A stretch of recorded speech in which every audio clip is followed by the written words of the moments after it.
अशात बरेच दिवसामध्ये ना टेस्लाच्या काही फीचर्सचा व्हिडिओ बनवला नाही, तर मग आज आणखीन एक त्याच्यातलं एक्सप्लोअर केलेलं नवीन फीचर तुम्हाला दाखवणार आहे. त्याचं नाव आहे डॅश कॅम. तर त्या डॅश कॅम मध्ये दिसतं काय, तर तुम्ही आता कुठल्या रस्त्यावरून आलात, कशी ड्रायव्हिंग करून आलात, ते सगळं ते रेकॉर्ड केलेलं असतं आणि ते इथे दिसतं. त्याचा उपयोग काय, तर म्हणजे कुठे काही ऍक्सिडेंट झाला तर फिगर आउट करण्यासाठी की नेमकी कोणाची चूक होती, काय झालं, ह्या गोष्टी बघण्यासाठी म्हणून त्याचा उपयोग आहे. कसं आहे ते तुम्हाला मी दाखवते.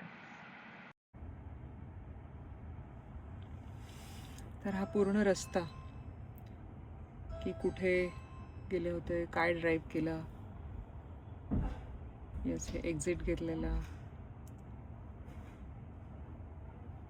पूर्ण दाखवतं. आणि हे राईट साईडला काय होतं,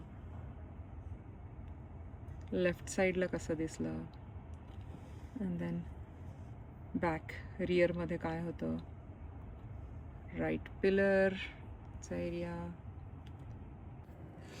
तर कसा वाटला हा व्हिडिओ आणि हे फीचर टेस्लामधलं तुम्हाला कसं वाटलं, आणि त्याच्याबद्दलचे काही तुमचे ओपिनियन्स असतील तर कॉमेंट करून मला सांगायला विसरू नका. आणि थँक्यू सो मच, व्हिडिओ तुम्ही पूर्ण पाहिला असेलच आणि आवडला असेल तर नक्की लाईक करा, शेअर करा आणि सबस्क्राईब करायला विसरू नका. Thank you so much, bye.